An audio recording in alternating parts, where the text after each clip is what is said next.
বিশ্বের সবচেয়ে শক্তিশালী দেশ আমেরিকা বিলিয়ন বিলিয়ন ডলার খরচ করেও যুদ্ধ করার জন্য সৈন্য পাচ্ছে না। আর সেই কারণেই ছাত্র, গৃহবধূ এমনকি সাজাপ্রাপ্ত আসামিদেরও সেনাবাহিনীতে নেওয়ার পরিকল্পনা। প্রশ্ন হচ্ছে, এটা কি শক্তির প্রমাণ নাকি দুর্বলতার?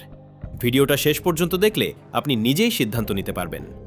আসসালামু আলাইকুম, আপনারা দেখছেন হেডলাইন বাংলা, যেখানে আমরা বিশ্ব রাজনীতির লুকানো সত্যগুলো তুলে ধরি আপনাদের সামনে। আজকের ভিডিওটা অনেক বড়, কিন্তু প্রতিটা তথ্য আপনাকে অবাক করবে। চলুন শুরু করা যাক। আমেরিকা প্রতি বছর শুধু সেনাবাহিনীতে লোক নেওয়ার বিজ্ঞাপনের পেছনে খরচ করে প্রায় $2 বিলিয়ন।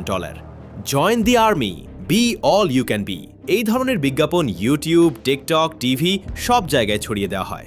এরপরও মানুষ সেনাবাহিনীতে যোগ দিতে চাচ্ছে না।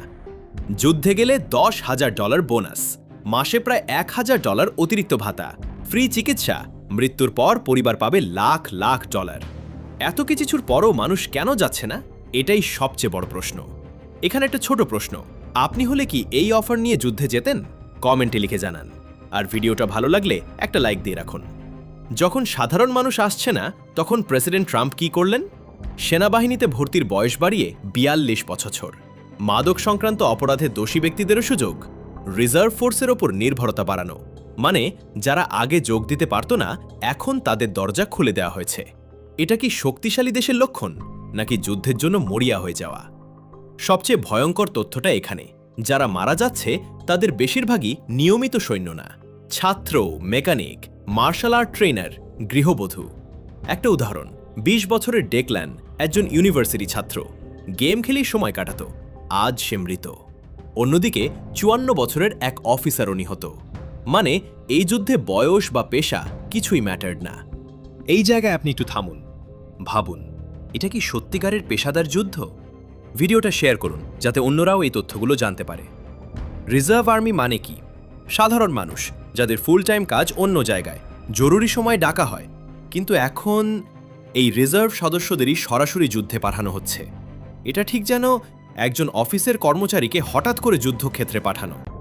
আরেকটা গুরুত্বপূর্ণ বিষয়, মার্কিন সেনাবাহিনীর 43% অশ্বেতাঙ্গ হলেও অফিসার লেভেলে তারা খুব কম।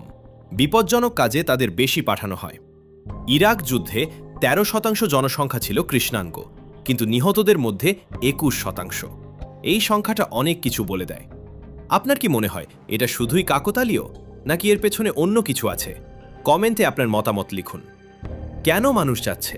কারণ স্টেবল ইনকাম, ফ্রি শিক্ষা, স্বাস্থ্য সুবিধা, নাগরিকত্বের সুযোগ। বিশেষ করে ইমিগ্র্যান্টরা অনেকে শুধু নাগরিকত্ব পাওয়ার জন্যই সেনাবাহিনীতে যোগ দেয়। মানে যুদ্ধ এখন শুধু দেশপ্রেম না, এটা একটা ক্যারিয়ার অপশন হয়ে গেছে। সবচেয়ে অবাক করা ঘটনাটা এখানে, বিশ্বের সবচেয়ে আধুনিক যুদ্ধজাহাজ কয়েকদিন যুদ্ধ করার পরই জাহাজে আগুন লাগে। আগুন জ্বলে 30 ঘন্টা, পরে মেরামতের জন্য পাঠানো হয়। প্রশ্ন হচ্ছে, এটা কি দুর্ঘটনা নাকি ইচ্ছাকৃত?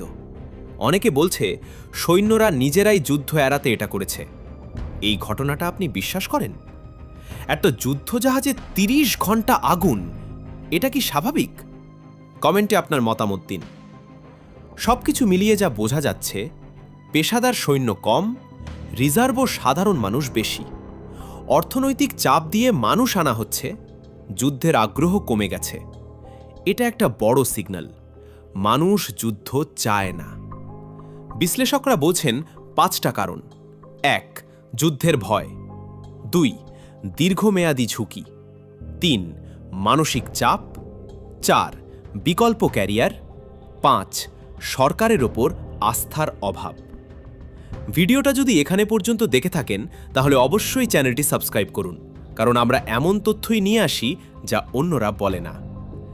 $বিলিয়ন খরচ করেও যদি মানুষ যুদ্ধ করতে না চায়, তাহলে সেটা শুধু সামরিক সমস্যা না, এটা একটা সামাজিক সংকট। আজকের ভিডিও থেকে একটা জিনিস পরিষ্কার, শক্তি শুধু অস্ত্রে না, মানুষের ইচ্ছার মধ্যেই আসল শক্তি। ধন্যবাদ ভিডিওটি দেখার জন্য। আমি আবার আসব নতুন কোনো বিশ্লেষণ নিয়ে। ততক্ষণ পর্যন্ত সত্যের সাথে থাকুন, দেখতে থাকুন হেডলাইন বাংলা।